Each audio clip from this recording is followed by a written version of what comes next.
Good evening. I'm Katherine Erickson, and I'm a special education teacher and candidate for Masters of Arts in Education at Antioch University, Los Angeles. This is a Pecha Kucha titled Participation in Education Matters.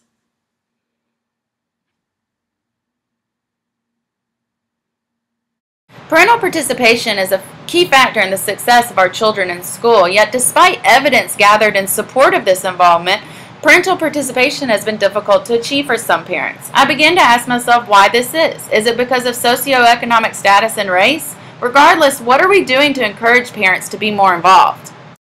I'm interested in this subject while working in a school with families who lacked involvement in their child's education. Through my own experience as a teacher, I frequently dealt with this issue and witnessed firsthand the lack of support and participation of the parents and how that lack of support made a lasting impact on the success of students within my classroom. In my very short time working with these kids, I came to believe that parents are one of the most influential elements in the lives of children. They have the power to shape and develop their children, who will become interested and excited through their positive involvement in their learning process.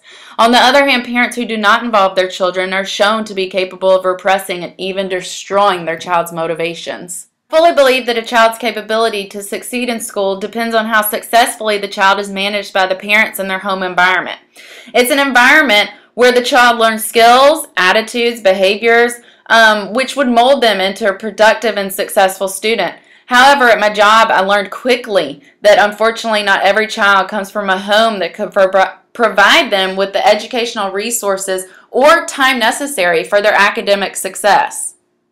The history I discovered on this topic was so rich. I didn't quite realize that American parental involvement in the welfare of children has been a huge concern of our nation, and that family involvement in the children and education has spanned decades.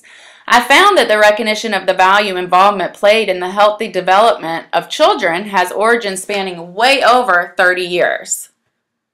Through these decades, fluctuation in parent involvement has changed in both level and type of parent involvement in education. In the early years, education of children was the primary responsibility of parents, with little or no formal involvement. As America kept growing, especially with immigration, children were left unattended, and therefore, this began the start of the formalized education system. Continued formalization of the teaching and education process has evolved over time. Earlier, it caused parents to be more detached from education of their children, and over time, parents resisted that isolation that had formed of their contributions to their child's education.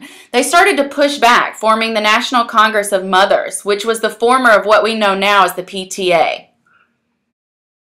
Time went on, this involvement resulted in various parent involvement mandates, and later the President Reagan administration withdrew federal mandates and parent involvement models began to emerge.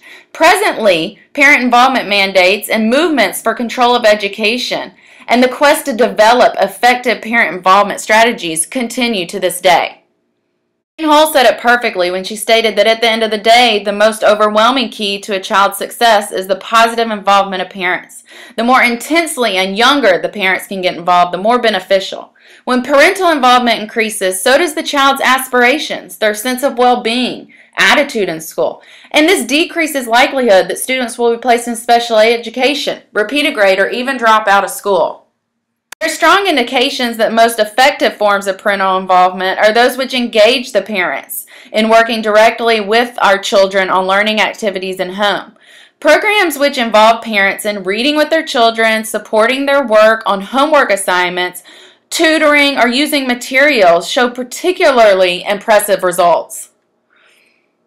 Along those lines, the more active forms of parental involvement produce greater achievement benefits than passive. That is, if a parent receives phone calls, read and sign written communications from school, attend and support their children's activities, and perhaps listen during parent-teacher conferences, there are greater achievement benefits than would be the case if there was no parental involvement at all.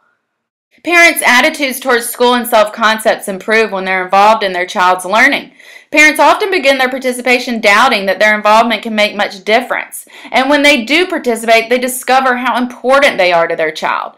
In this connection, it's so important for school and parents to be aware that parent involvement supports students' learning, regardless of factors such as income, educational level, and whether or not the parents are employed.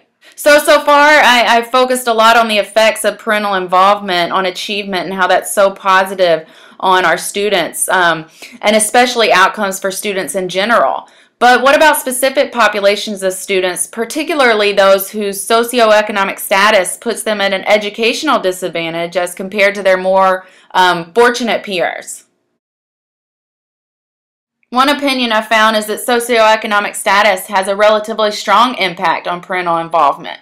However, there's a question to how far that strength of the parent's socioeconomic status could inspire a child to achieve success.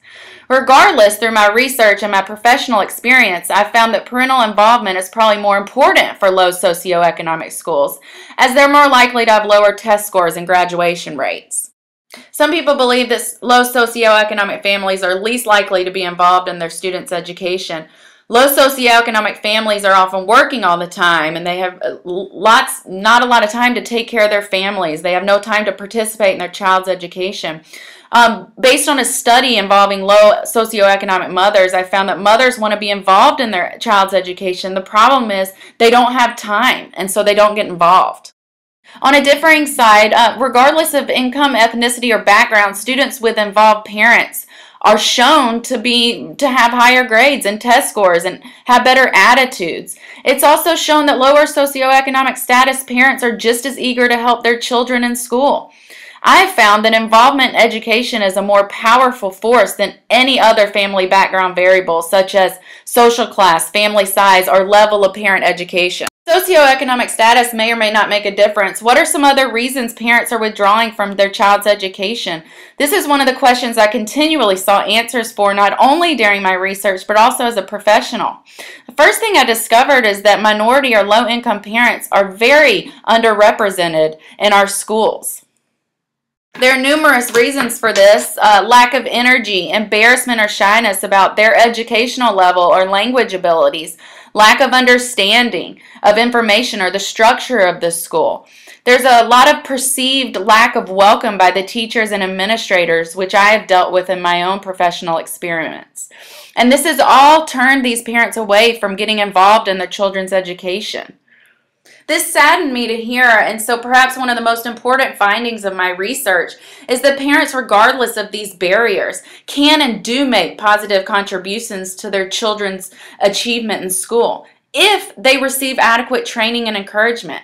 Even more significant information is that parents can make a difference regardless of their own levels of education. Indeed, disadvantaged children have the most to gain from parent involvement programs. In order to make a difference in the absence of this parental involvement, we as educators need to figure out ways we can bridge this gap between families and the institutions of their children. Although parents don't know how to help their children with education, with guidance and support from us, they may become involved in home learning activities and find themselves with opportunities to teach and be models and guide their children.